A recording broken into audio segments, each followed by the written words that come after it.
If you have been investing in the S&P 500 ETF on interactive brokers, chances are you have been doing it with SPYX.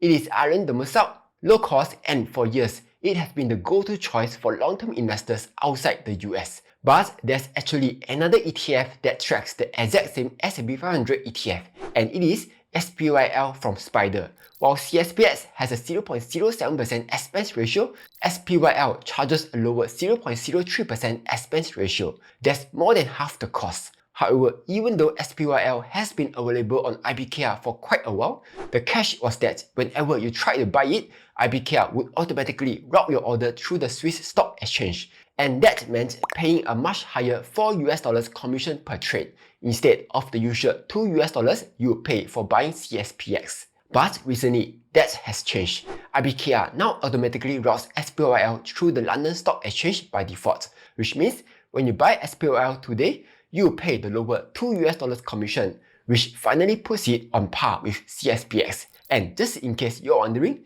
this is available on the mobile app too. So now that SPYL is cheaper to hold and cheaper to trade, the question naturally is, should you switch over from SPYX? Now, at first glance, a 0.04% difference in fees might not seem like much. But if you have invested $100,000 in both SPYX and SPYL and held them for 30 years, with an 8% annual return, you will end up saving about $11,000 just from SPYL's lower expense ratio.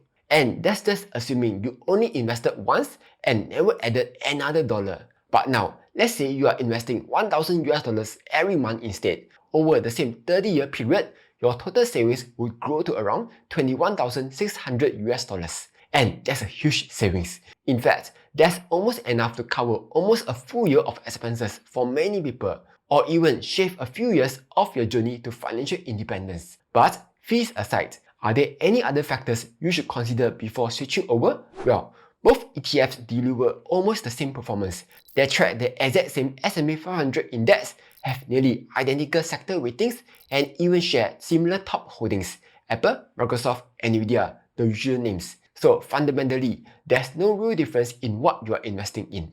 The biggest difference beyond the fees is really the fund size. SPYX has an enormous AUM of around $136 billion, while SPYL is much smaller at roughly $12 billion.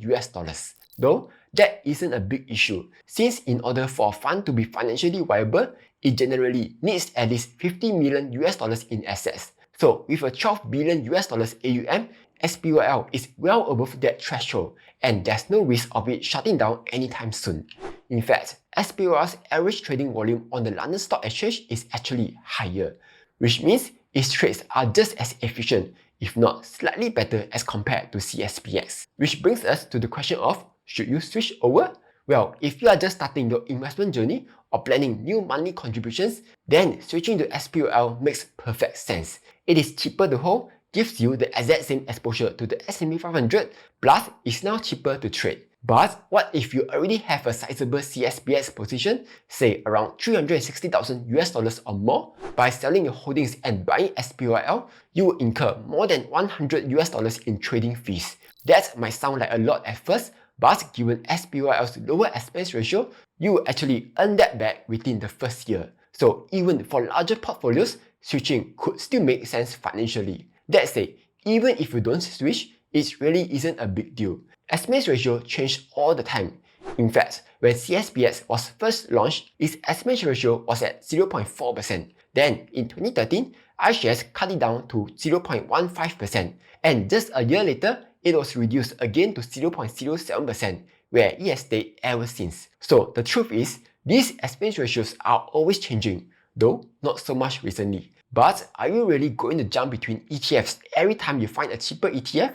Maybe, maybe not. Yes, by switching, you can end up saving a few $1,000s over the decades, but that's not what determines your success as an investor. At the end of the day, what truly matters is consistency. Staying invested, contributing regularly, and letting compounding do its job over time will make a far bigger difference than chasing a few basis points of savings. Whether you own SPYX or SPYL or any other investment, the most important thing is to stick to your investment strategy, because in the long run, it's not about timing the market or chasing the lowest fees. It's about staying consistent.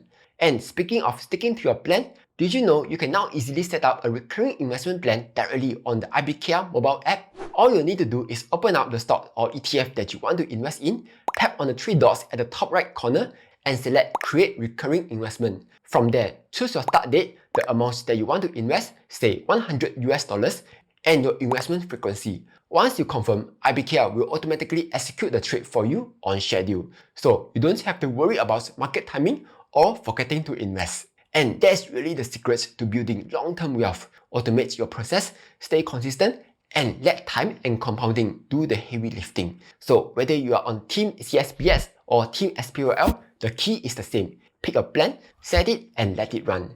Anyway, that's all for this video. Hope you found it useful. Like, share, and subscribe as I'll be posting new videos every week.